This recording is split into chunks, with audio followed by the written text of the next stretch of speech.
Peace disruptors. Peace disruptors. How many of you say, you know what? I need peace. And I don't want anything or anyone or any circumstance or situation to disturb it. But repeatedly, I run into times when people and things and situations disrupt my peace. This week, we're going to be talking about how do I disrupt the things that are disrupting my peace? How do I disrupt the things that are disrupting my peace? So that's what we're talking about this morning. Good morning, everybody. How is everybody this morning? Joel, Edith, how are you all on this morning? Oh man, it's really a great morning. I'm looking so forward to sharing the word this week. And this week, God dropped this in my spirit this morning when I was working out. He laid on my heart, deal with peace. Peace. Put that in the chat area right now. Deal with peace. Don't let anybody disrupt your peace. But how? How do you get to that point, Lena, where, you know what, the peace that I have, I don't want nobody to bother that peace. That's what we're going to talk about this morning. But before we get into that, just want to welcome you. How was your weekend? What did the man or woman of God preach about this weekend? Put that in the chat area. What did they preach about this weekend? What did you get from it? What was the revelation that you got from the word that came forward in the church that you attended or watched? Put it in the chat area. What did you get? What did you get? Angela, you said, deal with peace. Okay. Talking about a little bit of what we're going to talk about. But what did a man or woman of God talk about and speak to into your spirit on this past Sunday that really was revelation to you? That was revelation to you. As we are dealing with those things, reflecting on those things that went down on the weekend, let's dive right into the word on this morning. I'm going to give you the text to talk and the takeaway. I want you to share it. Don't keep it to yourself. Put the cumulative effect of the revelation that you get in the chat area so everybody can get it. Here is the text. The text is 2 Thessalonians 3:16. 2 Thessalonians 3:16. And it reads this way. Now may the Lord of peace himself give you peace at all times and in every way. The Lord will be with you. May the Lord of peace himself give you peace at all times and in every way. For the Lord himself will be with you. He will be with you, and he's going to give you peace.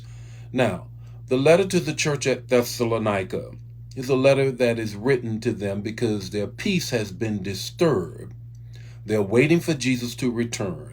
The word in the kingdom at that moment was that Jesus will be returning fairly soon. And therefore, they're wondering what should they do because he has yet to return. And they keep waiting. And so Paul writes this letter to them and lets them know, wait a minute, don't you worry. He's going to come. Until then, the Lord of peace is going to give you peace at all times and in every way. Well, when you get that peace, Bishop, then you now got to deal with, here's the first part that we're going to talk about this week. People taking my peace. People taking my peace. How do you prevent people from taking my peace? Now, just remember, this week, that's what we're going to be dealing with. Peace disruptors. And today, people. Tomorrow, money. Wednesday, motives. And then on Thursday, we're going to deal with ministry. And on Friday, we're going to deal with the mind. This morning, don't let their worries become your worries. Don't let their worries become your worries. People will disrupt your peace. And if you're not careful, you will let them bring all of their stuff, put it in your lap, and walk away. Their worries will become your worries. Now, I didn't say don't listen, don't be kind, don't be prayerful, Don't try to give an encouraging word. But you got to be mindful when folks start sitting down and start sharing their worries with you. Before you know it, you would have engrafted that worry into your own spirit. The second thing is, don't let their offenses become your offenses to forgive. If you're not careful, folk will bring to you who hurt them, who did this to them, who did that to them. And before you know it, you'll be looking at that person through the lens of the person who brought that stuff to you. You'll be looking at them. Before you know it, you didn't know that about them.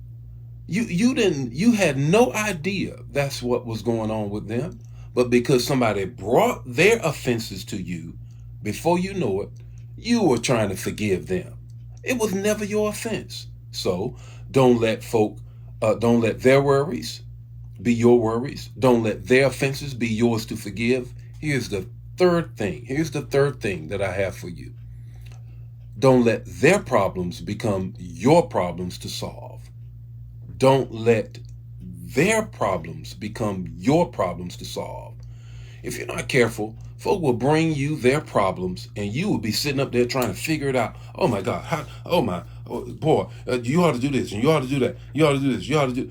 You're all over the map with them, trying to figure out how to solve their problem. And then when the conversation is over, when everything is done, then you walk away still thinking, man, if they would just do this, if they would, wait a minute, hold up.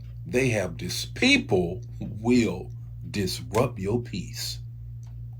They will disrupt your peace. You cannot let their worries become your worries. You cannot let their offenses become yours to forgive. And you cannot let their problems become yours to solve. I'm preaching better than y'all responding right now. Because 2 Thessalonians 3:16 says this, now may the Lord of peace himself give you peace at all times and in all ways, in every way. The Lord will be with you. What's your takeaway this morning? Your takeaway is this. Disruptors must be disrupted by the peace God gives you. The people who will disturb your peace must themselves be disrupted by the peace that God gives you. The Lord be with you today. May his face shine upon you, give you peace. We're talking about, as I said, we're talking about peace disruptors this week. Tomorrow, let's talk about money. I'll see you then. God bless you. Share the matter. Don't keep it to yourself. Bye now.